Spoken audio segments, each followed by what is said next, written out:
Today, we're going to talk about 5 pillars of health. So we have nutrition, exercise, stress management, reducing the toxic burden, and self-care routines.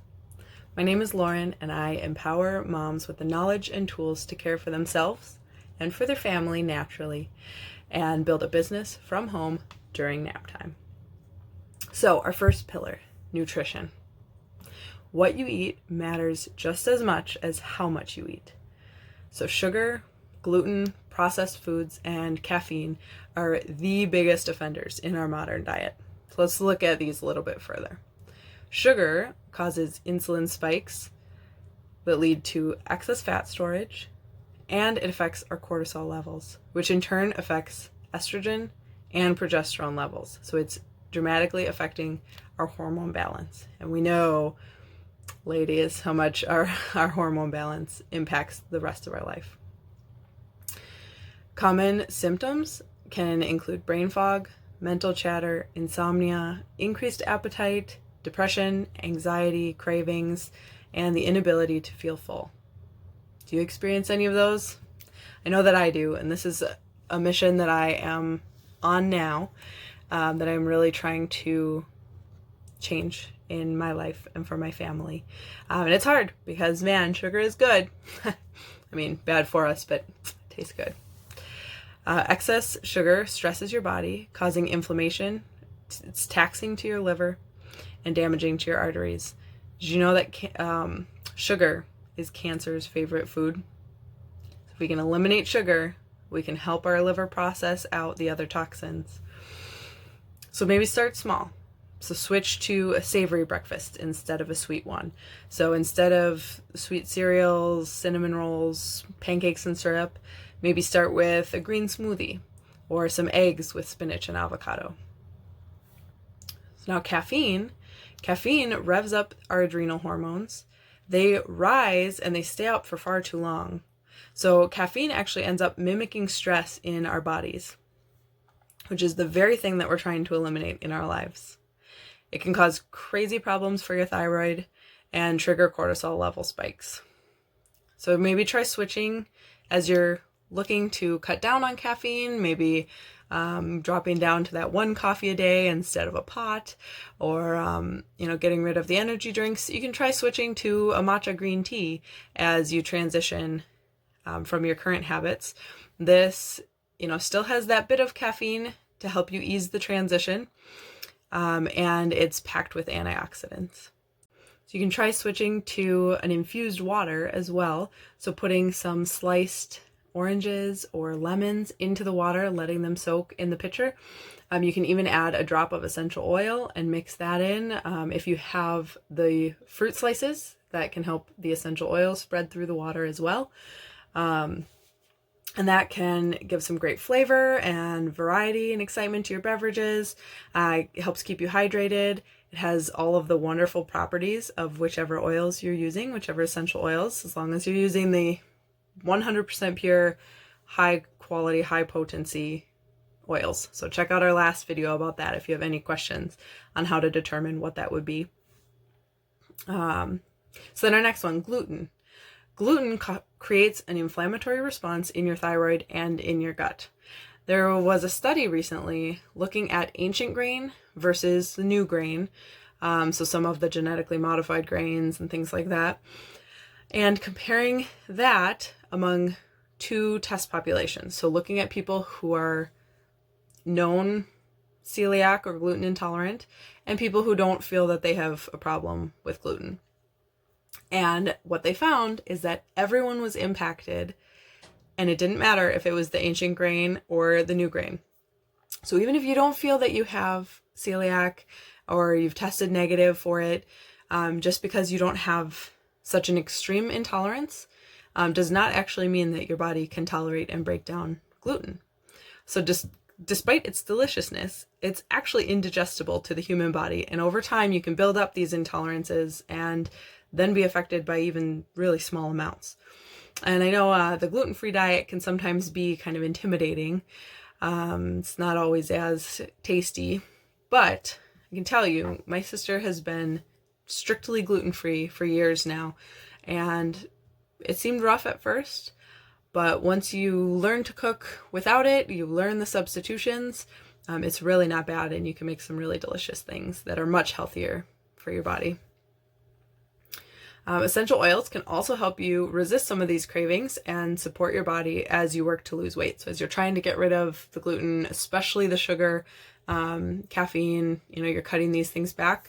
Particularly for the sugar, which is my biggest downfall, I have found that grapefruit essential oil has been the best for me.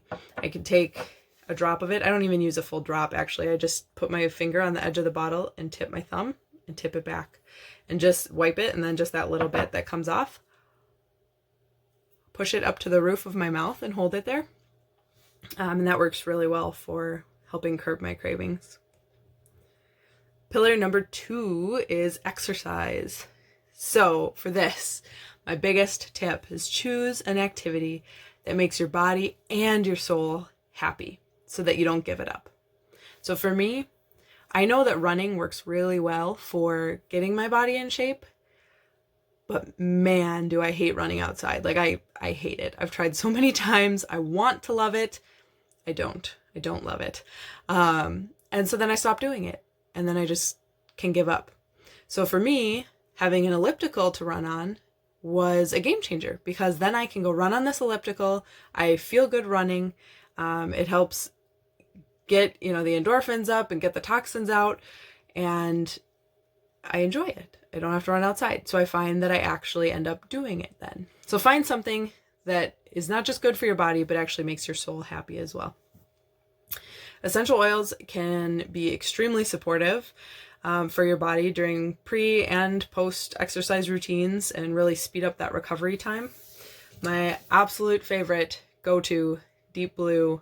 If you have sore muscles, even if you're not working out, if you have sore muscles, sore back or neck, you just start with a pea size and rub that into your muscles and just feel it's this, soothing, minty aroma and cooling sensation, and then it's almost warming too even. It's really nice, and it works wonders on my sore muscles. So pillar 3 is stress management. So as we touched on briefly earlier, chronic elevated cortisol levels chip away at your body systems, causing them to weaken until you end up with major health issues, just from something that could have started as a really small stress-inducing activity or experience. So you want to work moments into your day to take some deep breaths and relieve the stress. So some things you can do, just getting dressed in the morning, even if you're at home. How you feel that you look affects your mentality. Drink some herbal tea in the evening as you're preparing for bed, and take some time to really sit and think back on your day and take those deep breaths. You can fill your diffuser at night and lay in bed taking some deep breaths of the diffuser and just release your day, release the stresses before you go to sleep. Something really great for this is the balance blend that you can put on the bottoms of your feet in the morning or in the evening. And that just is really grounding as you go throughout your day to help minimize those stresses. And then at night, I like to put Serenity on my temples. So I just push it in right there on both sides. And that helps me sleep soundly. And just mostly it helps relax my mind, because that's my biggest downfall, is that my mind just goes a million miles a minute all night long. And it's hard to shut that off and go to sleep. So that's been very helpful for me in calming my mind and being able to relax and take those deep breaths and then fall into a wonderful sleep. So pillar number 4. So we're reducing the toxic burden from everything around us in our lives. So there's strong scientific evidence that links dangerous toxins and synthetics in personal care and hygiene products and household cleaning products to chronic diseases, reproductive toxicity, autoimmunity, allergies, and cancer. I mean, if you look it up, there's tons of scientific studies on this. And again, as we talked about in the last video, the FDA even has created loopholes for these companies to allow these toxins to be in production, even if they claim to be a natural product. So unless you know for sure that you really trust the company that it's coming from, that you trust that they're going to hold true to their natural claims, if there's something such as the word fragrance at the end of your ingredient list, that is a loophole created by the FDA where they don't have to release what is included in the fragrance because it's deemed a trade secret. So they can have up to 2,000 different chemicals that many of them are banned in other countries that could be in that fragrance. And so it's not actually a natural product like it looks based on the listed ingredients. So you want to definitely take a look at that. Essential oils are a wonderful solution here. Again, as long as you're making sure that it's 100% pure and highly potent essential oils. So again, watch my video. I highly recommend the doTERRA essential oils. I've done a lot of research, and these truly were the ones that, without a doubt, were 100% pure, very potent, and I really trust the company and the owners and the decisions that they're making, and I trust that they are not going to sell anything that is not 100% natural, that's not living up to their high ethical and moral standards for this company. There's infinite ways to customize your home and body care products to fit the job and the need and the sense that you prefer when you're using essential oils, and you do it all without the toxins.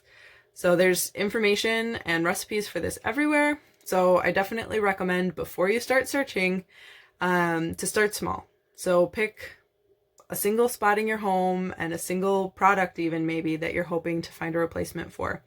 Start with that and get something that you like. And then over time, continue switching out other things. If you do it all at once, it can seem really overwhelming. So just remember that with each of these products that you're switching out, you're taking charge of your health and you're making your home safer for yourself and your family. So you want to take the time and acknowledge the work that you're doing and the good that it's going to do for your family, and just enjoy the process. So please let me know if you have a specific something or another, a product that you're trying to replace. I would love to help filter through the recipes for you and get you something that could be really useful for your family, and you can tailor it to the sense that you are wanting as well. So I'll post some of my favorite DIYs in the channel here, but there's also some great ones at joyfulfootprints.com. So if you take a look in the description, the link will be there. So you can click that and head on over and find lots of wonderful information there. Pillar number 5, self-care routines. This is so important. So I really want you to be honest with yourself here. Take a minute and close your eyes, listen to these questions, and really think about it for yourself and be honest with yourself. So do you feel the need to do it all? To have everything done and done in a certain way? Most of us do. But do you take care of yourself in the process? Or do you put yourself last in every situation? I know it can be easy to do that without realizing. I'm very guilty of that, so I know how easy it is. Let's be real. We love our family more than our life itself. There's just so much love, and it's so easy to just keep caring for everyone and forget that we need to take that time for ourselves as well, and we need to love on ourselves as well. So you need to prioritize yourself, because when you are the best version of yourself, it opens up the possibility for you to care for those around you in an even greater way. Because you can't give from an empty cup. I want to let that sink in. You cannot give from an empty cup. You need to take care of yourself, and that will let you take care of everyone else in an even greater, more beautiful, more loving way, with patience and grace and generosity. So, if you're doing this, stop it. If you are putting yourself last, if you're not taking time for your self-care routines, let's make a change. Let's find some routines that can start really small. This is something I've really been working on too, because it's very easy for me to just keep giving. And then all of a sudden I realize my mindset is changing a little bit, or I'm finding that I'm getting more anxious more easily, or, even losing my patience. And I realized that I really needed to start implementing this, but I didn't know how. So I started with just something super simple. I came up with a non-toxic lotion with essential oils that I really enjoy. And after every shower in the mornings, I take that time. It was just, 30 seconds that it takes to put some lotion on your face. But I took that time to close my eyes and put it on and really just enjoy that moment, take some deep breaths, and start my day in that calming, positive way. And that was huge for me. And then I just worked up to bigger and bigger things. So it can start so small. That doesn't take up any time. You're likely putting lotion on your face anyway, or, some step of your morning routine that you can switch to a natural solution and just take that time to really be mindful while you're doing it. Another easy and meaningful place to start is gratitude journaling. So whether that's in the morning, as you're thinking about your day and setting the tone for your day and what you'd like your goals to be, and what you maybe want your mantra for the day to be, or if it's in the evening and you're writing about your joys from that day. Taking those couple minutes, it doesn't have to be long, just a couple minutes to sit and jot down, even bullet point, your thoughts from that day. So we had nutrition, exercise, stress management, reducing the toxic burden, and self-care routines. We just touched on these so briefly, so please get in the comments below. Let me know what questions you have. Let me know which pillars you would like some additional ideas for implementing in your own life. I would love to work with you on that and figure out a solution that will work for you, for the routines that you already have, the hectic life you have. We can fit it in there. I guarantee it. Let's make it work. And as always, stay joyful.